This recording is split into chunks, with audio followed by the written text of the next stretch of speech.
మామూలుగా లోకేష్ ఎలక్షన్‌ల ముందే రెడ్ బుక్ పెట్టానని వైసీపీ నాయకులని గావచ్చు, లేకపోతే అధికారులు గావచ్చు, వాళ్ళ అంతు చూస్తానని ముందే చెప్పాడు. దానికి తగినట్టుగానే రాగానే వాళ్ళు ఇటు అధికారుల గతంలో వైసీపీ ప్రభుత్వం ఉన్నప్పుడు తెలుగుదేశం వాళ్ళని వేధించిన వాళ్ళని గావచ్చు, లేకపోతే ప్రజల్ని వేధించిన అధికారులను గావచ్చు, రాజకీయ నాయకులను గావచ్చు టార్గెట్ పెట్టుకొని ప్లాన్డ్‌గా వీళ్ళు కేసులు పెట్టుకుంటూ వస్తున్నారు. అలాగా మనం ఫస్టు పోసాని కృష్ణమురళి, వల్లభనేని వంశీ, దాని తర్వాత చెవిరెడ్డి భాస్కర్ రెడ్డి, తర్వాత మిథున్ రెడ్డి, అంతకుముందు ఇంకెవరు ఈయన జోగి రమేషు, ఇలాగ వరుసగా చాలామంది ఉన్నారు. వాళ్ళ మేజర్‌గా ప్రామినెంట్‌గా వీళ్ళున్నారు. ఇప్పుడు నెక్స్ట్ దీంట్లో రోజా ఉంది. కొడాలి నాని ఉన్నాడు. కొడాలి నానికేమో ఆరోగ్యం బాలేదనేది ఒక ఇష్యూ ఉంది. రోజా చెన్నైకి వెళ్ళిపోతుందన్న ఒక వార్త వస్తుంది. ఈ నేపథ్యంలో గట్టిగా ఇప్పటికి కూడా యాక్టివ్‌గా ఉంటున్న భూమన కరుణాకర్ రెడ్డి. ముఖ్యంగా ఏందంటే తిరుమలలో బీఆర్ నాయుడుకి తలనొప్పిగా మారింది వీళ్ళిద్దరూ. ఎందుకంటే వీళ్ళిద్దరు గతంలో భూమన కరుణాకర్ రెడ్డి అయితే 2 సార్లు టీటీడీ చైర్మన్‌గా పనిచేశాడు. అట్లాగే వైవి సుబ్బారెడ్డి పనిచేశాడు కాబట్టి వీళ్ళిద్దరికీ అక్కడ తిరుమలకు సంబంధించిన విషయాల మీద మంచి పట్టుంది. అందుకని వీళ్ళిద్దరు కూడా తీవ్ర విమర్శలు బీఆర్ నాయుడిని టార్గెట్ చేసి చేస్తున్నారు. ముఖ్యంగా కరుణాకర్ రెడ్డి చాలా గట్టిగా ఫైట్ చేస్తున్నాడు. తిరుమలలో జరిగే అనేక విషయాల మీద ఆయన మాట్లాడుతున్నాడు. ఆ మధ్య విష్ణుమూర్తి విగ్రహం ఇక్కడ బయటపడిందని చెప్పాడు. అట్లాగే కల్తీ విషయంలో కూడా కల్తీ నెయ్యికి సంబంధించిన కల్తీ లడ్డు అంటాం మనం. అది యాక్చువల్‌గా కల్తీ నెయ్యి వాడిన లడ్డు కాబట్టి కల్తీ లడ్డు అంటారు.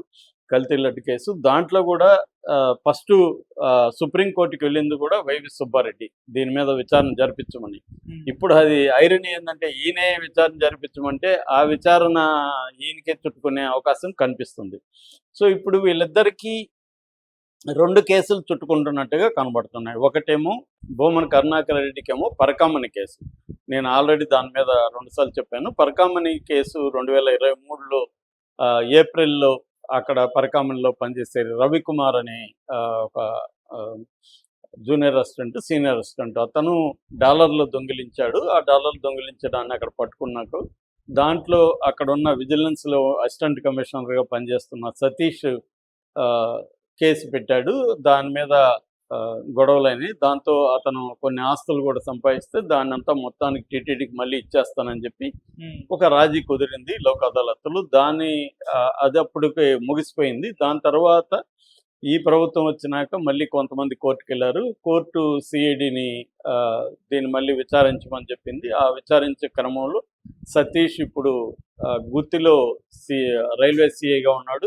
6వ తేదీ ఆయన విచారణకు హాజరయ్యాడు. మళ్ళీ విచారణకు హాజరవడానికి వెళ్తున్న క్రమంలో ఆయన మిస్టీరియస్‌గా గుంతకల్లులో ట్రైన్ ఎక్కి 1:30 ఆ టైంలో ట్రైన్ ఎక్కి 1కి ట్రైన్ ఎక్కాడు.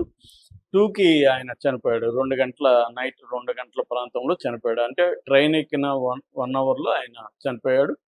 సో ఆయన ఎలా చనిపోయినాడు ఏంటి అనేది ఇప్పుడు ఇన్వెస్టిగేషన్ జరుగుతుంది. ఈ ఇన్వెస్టిగేషన్ పూర్తి కాకముందే భూమన కరుణాకర్ రెడ్డి ఇది ఆత్మహత్య, పోలీసులు సిఐడి వాళ్ళు అతన్ని ప్రెజర్ చేశారు, నా మీద చెప్పమని ప్రెజర్ చేశారనేది ఆయన ఆరోపించాడు. అసలు ఈ ఇన్వెస్టిగేషన్ కంటిన్యూ కాకముందే నువ్వెలా ఆత్మహత్య అంటావు, అంటే నువ్వే చంపించుంటావు అనేది ఇటు తెలుగుదేశం వాళ్ళు వీళ్ళు ఆరోపిస్తున్నారు. ఈ నేపథ్యంలో ఇప్పటివరకు కొంత ప్రోగ్రెస్ కూడా వచ్చిందని చెప్తున్నారు.